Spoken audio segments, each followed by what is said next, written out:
As I was walking up the stairs with the packages, I heard my brother's voice from my apartment. He said, "You're wasting your body and time on a joke. Drop it today, I'll show you what you've been missing." The girl laughed. "You're right. I've been over him for a long time, just waiting for the moment." I smiled. An hour later went home as if nothing had happened. 2 days later made a move that left them sobbing at my door. Since then, my phone has been ringing off the hook, calls from different numbers begging people I know, "Please tell him to unlock it. He's destroying us, stop him. Tell me I'm sorry, please, just one more chance." Okay. So, I've never actually posted anything before. I usually just scroll through other people's stories, thinking most of them sound made up or exaggerated. But after what happened to me today, I kind of get it now. Sometimes you're just sitting there with way too much in your chest and nowhere to unload it. I'm still a little shaky writing this and I'm on my phone, so excuse the messiness. I'm just gonna spill it out. Quick intro, my name's Daniel. I'm 28. I live in a decent 2-bedroom apartment in a quiet part of town with my girlfriend, Nadia, who's 25. We've been together for a while now, a little over 3 years, and she moved in with me back in February. It's not a fancy place, but it's got character. There's this tiny balcony where I like to work on my motorbike when the weather's good. It's peaceful in its own way. I've also got an older brother, Leo. He's 30, lives across town, maybe a 25-minute drive from me. Leo and I have had a complicated relationship, to put it lightly. We're not exactly close, but not fully estranged either. He has this habit of dropping by unannounced. My mom always says that's just how brothers are, but I know she says that because she doesn't want to admit that Leo has boundary issues. Anyway, today was already one of those dumb, chaotic days. Work ran long, I had to pick up dry cleaning, hit the bank, then squeeze in a grocery run that turned into a battle royale because apparently everyone else in the city decided to shop at the same time. I didn't have my reusable bags either, so I'm hauling around thin plastic handles that are cutting into my fingers like cheese wire. I'm walking up the stairs to my unit, arms full, phone buzzing like crazy in my pocket from some stupid group chat I don't even remember joining, and something just feels off. It wasn't spooky, not horror movie weird. Just something. The air felt different. I get to my door and notice it's not fully closed. You know that little crack when the latch doesn't catch all the way? You can see a strip of light from inside. And there's music playing. Not my playlist, some random indie stuff Nadia never even listens to. Just background noise, but it wasn't mine. I paused with my hand on the doorknob. Something made me stop, I don't know what exactly. Call it instinct or whatever. Then I hear it, voices. At first I'm thinking maybe Nadia has a friend over. Or maybe she called someone to help carry in groceries or something dumb like that. But then I actually hear what's being said and it hits me in the gut like a brick. It's Leo. My brother. And he's not just talking, he's trash talking me. I recognize his voice instantly. He's saying things like, "I don't know why you're still wasting your time with him and you could do so much better." Then it gets worse. He laughs and says, "Let me show you what you've been missing," and Nadia, she laughs back. Not one of those awkward, dismissive laughs either. Like, a real, genuine laugh. Like she's entertained. Then she says something I can't unhear. "I've been over him for a while. I'm just waiting for the right time." And I'm just standing there. On the landing. Holding 2 bags of groceries. One of them's leaking because apparently the milk carton ripped. There's the slow, sticky drip down the side of my hand and I don't even notice it right away because I'm frozen. Literally frozen in place. I hoped that they'd realize I was there. That one of them would catch the sound of me shifting or breathing or something. But they didn't stop. They kept talking. They started talking about my stuff, who would get what. Leo made a joke about taking my bike if I wouldn't need it anymore. Nadia says she might have to block me because I'm the dramatic type. And yeah, that stung more than I want to admit because that's her go-to whenever we fight, that I'm being dramatic, overthinking, imagining things. But I wasn't imagining this. I should probably say I'm not some Zen monk. I've got a temper. I've never been violent, never raised a hand to anyone, but words? Yeah, I've blown up during arguments. Leo knows how to push those buttons. He's been doing it since we were kids. I think deep down he's always resented me. I moved out of our parents' house first. I've had stable jobs. I don't lean on our mom for help every other month like he does. And Nadia, she's been distant lately. I chalked it up to stress. She said she was tired, that I was too focused on home repairs or fixing the sink instead of taking her out. I even asked her, just last week, if things were okay. She rolled her eyes and told me I was being paranoid. Paranoid, right? So there I was outside the apartment I pay for, listening to the 2 people closest to me in the world not just betray me but plan what to do after they were done with me. I stood there for maybe 5 minutes. Could have been 10. Time stretched like rubber. My heart was pounding in my ears, and I kept thinking, say something, walk in, do something. But I didn't. I put the bags down by the door, slow and quiet. The leaking milk left a little white puddle on the welcome mat. I turned around and walked back down the stairs. No text, no call. I just left. I ended up circling the block a few times. Called my buddy Travis. Didn't tell him anything real. Just made some dumb joke about a meme he sent last night. My hands were shaking. I dropped my phone once. Picked it up like a robot. I kept replaying their words in my head, over and over, and suddenly everything made sense. Every time Nadia defended Leo when he overstepped. Every time she brushed me off for being too intense. Leo sending her TikToks, them texting constantly. Food going missing from the fridge and both of them playing dumb. The pieces weren't just falling into place, they were crashing into each other. After about an hour, maybe more, I went back. The bags were still there. The milk had formed a weird skin on the tile. I picked everything up and opened the door. Leo was on the couch like he owned the place, flipping channels. Nadia was in the kitchen, scrolling her phone. They looked up barely. Nadia asked if I got the good bread. I said something like, hope you didn't eat all my leftovers. And Leo just smirked. Didn't say a word. They didn't know I knew. That's the part that chilled me the most. The casualness. Like they just talked about replacing me, and now they're back to playing house. Nadia went to bed early that night. Said she was tired. Leo left shortly after. I didn't say much. Just scrolled Reddit and stared at the walls, thinking. Waiting. I half expected her to ask if something was wrong.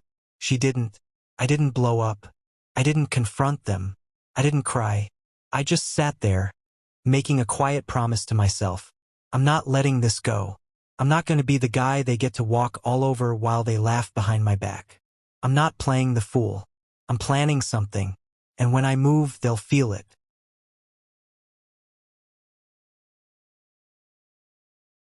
I didn't sleep that night. I laid there with my back to Nadia, staring at the wall, listening to her breathing. She fell asleep quickly, like nothing was wrong. Like she hadn't just laughed with my brother about kicking me out of my own life. I wasn't ready to confront her. Not yet. Not while I was still shaking on the inside. I didn't want to give her or Leo the satisfaction of watching me lose it and turning that into ammo. If I was going to respond, I needed control. I needed clarity. I needed to be sure. So I did the only thing that made sense. I watched. The next morning, Nadia acted like any other day. Made coffee, asked if I needed anything from the store later. Called me babe like she hadn't planned to block me a day ago. I answered her politely short. She didn't seem to notice. Around noon, Leo texted me casually like nothing happened. Asked if he could swing by and borrow a charger he'd left. I said sure. Whatever. No point in tipping my hand yet. He showed up a couple hours later, key still in hand, letting himself in like always. That's on me, I should have taken that damn key months ago. He dropped onto the bar stool like he owned the place, cracked a joke to Nadia about some video they watched, then started scrolling through his phone like I wasn't even there. At one point, I caught him looking at me. It wasn't an accident. He was testing me. I asked, what's funny? He just grinned and shook his head. That smug, shit-eating grin I've seen my whole life, the one he used to make when we were kids and he'd stolen something of mine and knew Mom would believe him over me. I didn't rise to it. Nadia, though, she was acting strange in a different way. Not openly nervous, just cautious. Her words felt rehearsed. She walked on eggshells around me, but when Leo made a joke or brushed past her in the kitchen, she'd light up. Smiling. Laughing. Like they were sharing some secret language right in front of me. And maybe they were. That night, I got a call from my mom. Totally out of the blue. Asked me if things were okay between me and Nadia. I asked why she was asking. She hesitated, then said Leo had come by the day before. Told her I'd been stressed lately. Paranoid. Said maybe Nadia deserved better. I went quiet for a second. Then I asked her, did Nadia say anything? Mom goes, no, but she's been really quiet at family dinners. So that's what they were doing, laying the groundwork. Making it look like I was unstable, like I was the one spiraling. So when everything blew up, I'd be the villain. Not the guy who got blindsided in his own home. That almost broke me. Not even gonna lie. For a second, I stood in the kitchen, staring at the wall, wondering if I should just pack up Nadia's things and toss them in the hall. But I didn't. Because I needed to know how deep this went. And yeah, I crossed a line next. I checked Nadia's phone. She left it on the bathroom counter while she showered. She still had the same passcode she's always used. I didn't even hesitate. Just picked it up and started scrolling. And there it was. Months of texts. Not flirty nonsense plans. Real, detailed conversations about what they'd do once I was out. Leo talking about how much the rent would be if they split it. Nadia complaining about my obsession with fixing things. Leo laughing about how boring I am. Her sending crying laughing emojis back.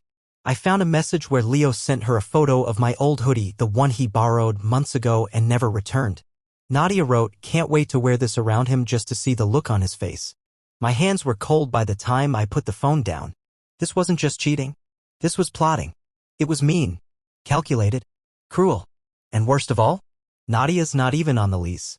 We talked about adding her when she moved in, but she never got around to it. I checked the lease again that night just to be sure. Yup. My name. Only mine. No subletting. Any long-term guest needs my approval and I can revoke it with notice. I almost laughed. They were so confident. So convinced I'd just roll over. Nadia even texted Leo at one point saying she'd handle it when the time comes. Leo replied, "He's soft. He'll just leave. You know how he is." No, not this time. I started making a list of everything that's actually mine. Furniture, TV, my bike, the Wi-Fi account, the utilities. Every single thing in that apartment that mattered, my name was on it. From that night on, I became someone else. Quiet. Cold. Controlled. Nadia tried to act normal, overly normal. Offering to cook, asking if I wanted snacks, calling me babe in that too sweet voice. Leo kept pushing. Little digs. Accidentally knocking over my bike.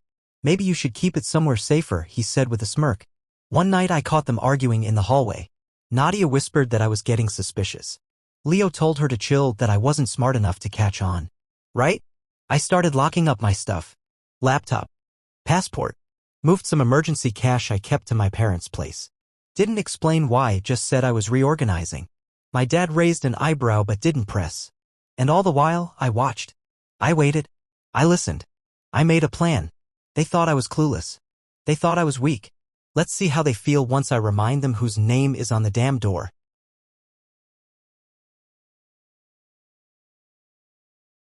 2 days. That's how long I let it ride. 2 days of playing dumb while they got bolder. 2 days of quiet packing, silent prep, and watching them get more comfortable in a space they thought they'd stolen without a fight. Every moment was a test, and every moment they failed. By now, Leo was practically living in my apartment.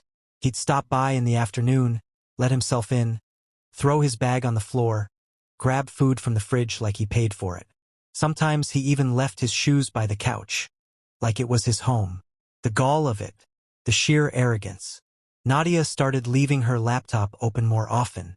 Maybe she thought I wasn't looking anymore. Maybe she assumed I was too worn out, too clueless. She was wrong. I saw it all, the messages, the new shared playlist she had with Leo, the screenshots of my old Instagram photos with sarcastic captions between them. They weren't hiding it anymore. They didn't think they had to. They thought I was already out.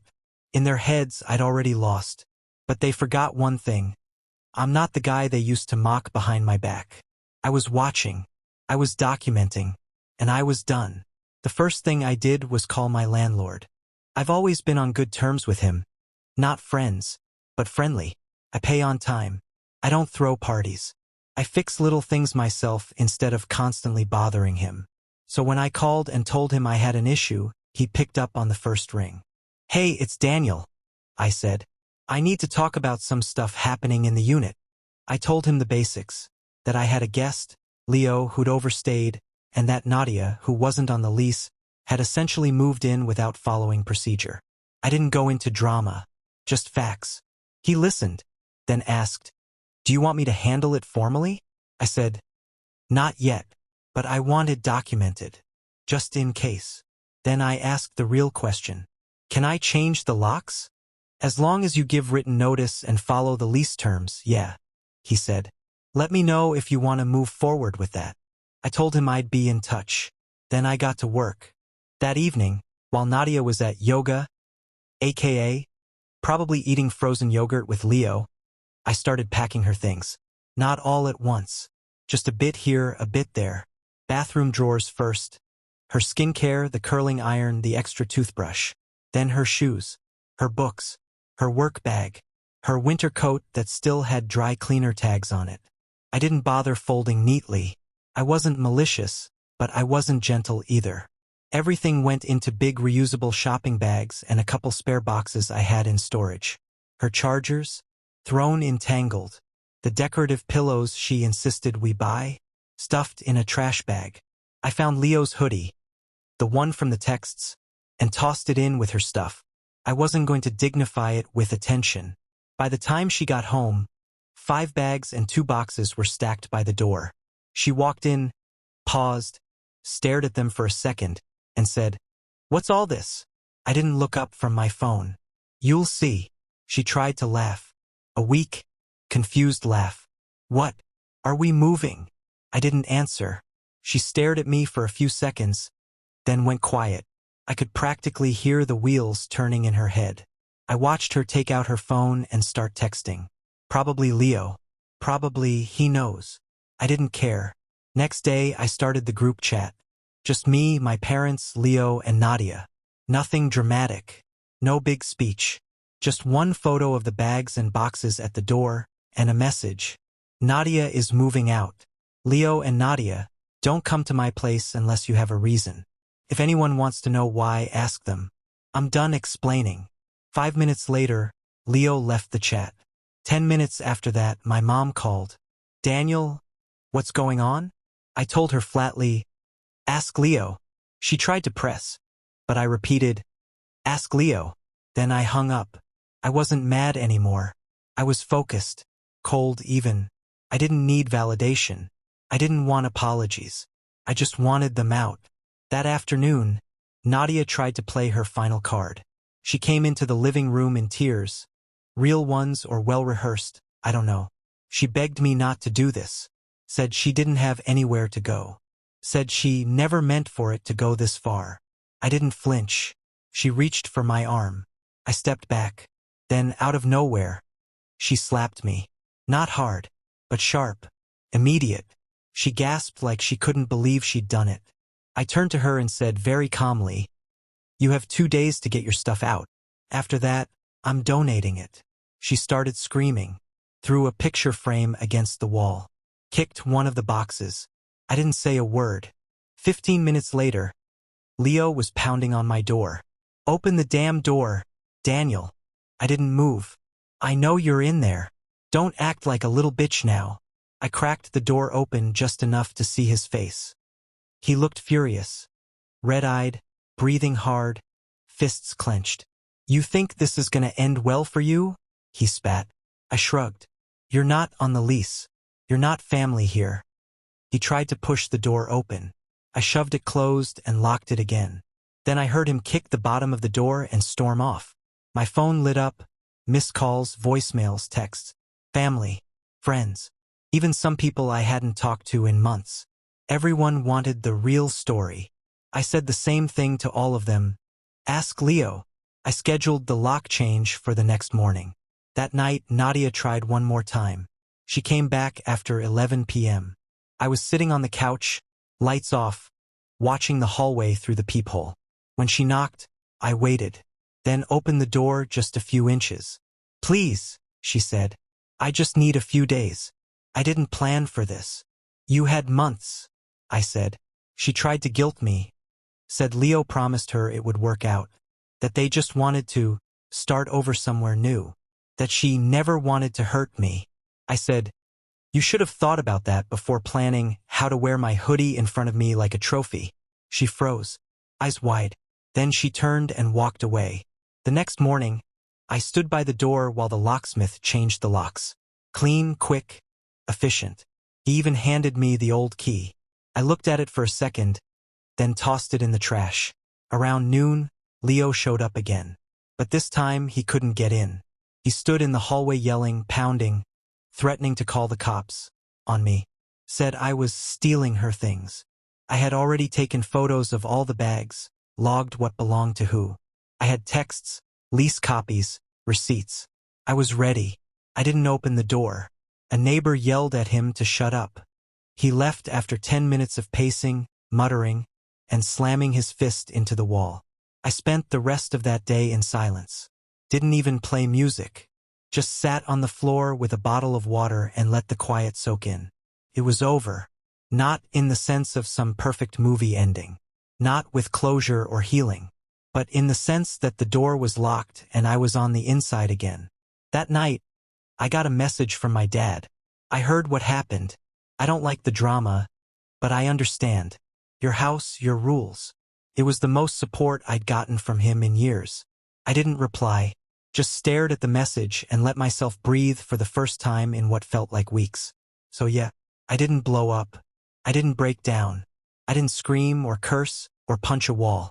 But I ended it. I ended them, and they'll remember it. Because this time I didn't let it slide.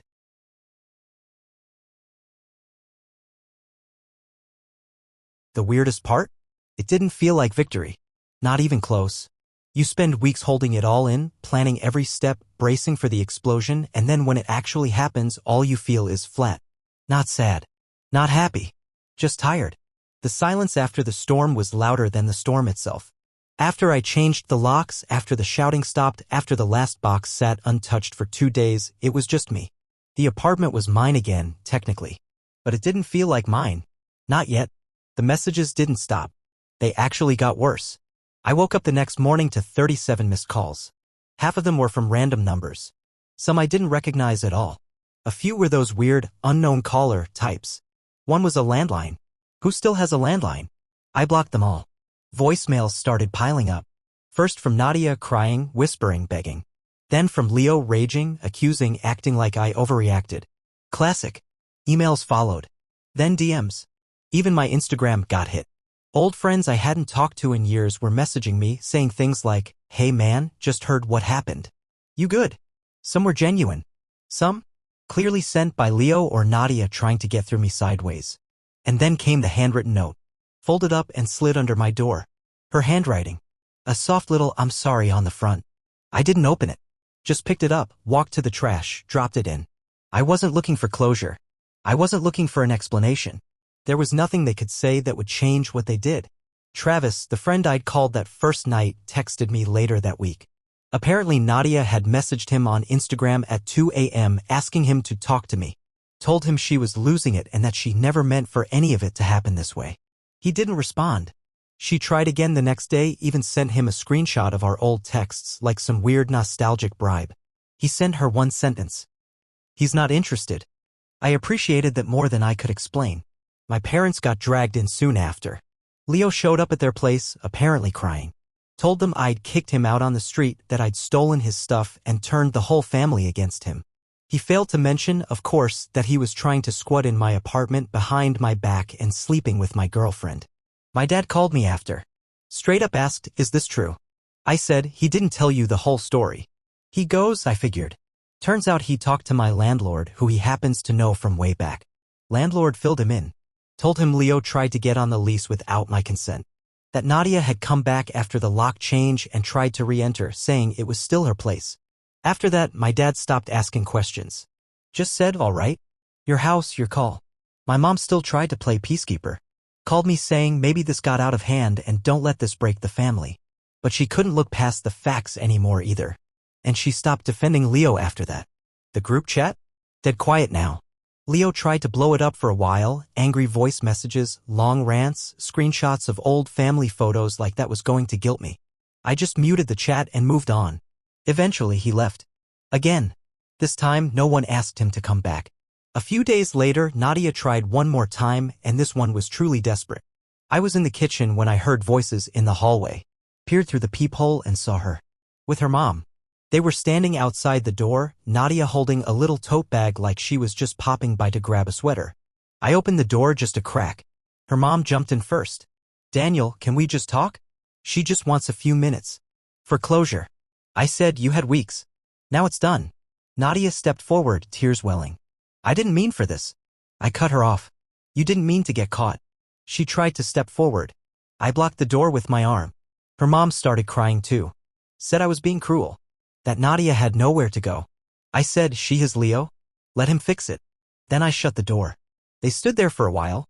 I could hear muffled voices. At one point, Nadia started raising hers and someone from the building yelled out their window to shut up. Eventually, they left. I watched from the window as they walked down the sidewalk, her mom's hand on her back, Nadia wiping at her face like a little kid who dropped her ice cream. That night, I set up a small security cam in the hallway. Just in case. I also changed every password I had, Wi-Fi, email, streaming services, even the Petcam app for my parents' dog. I didn't trust either of them not to try something weird. I contacted my landlord again and told him to reject any packages addressed to Nadia. He said no problem. I boxed up the last of her things. The ones she left behind accidentally. A pair of earrings, a blanket, her favorite hoodie. I dropped the box off at Travis's place and told him to let her know it was there if she asked. She never did. I found out later from my cousin that Leo tried crashing with him. Didn't go well.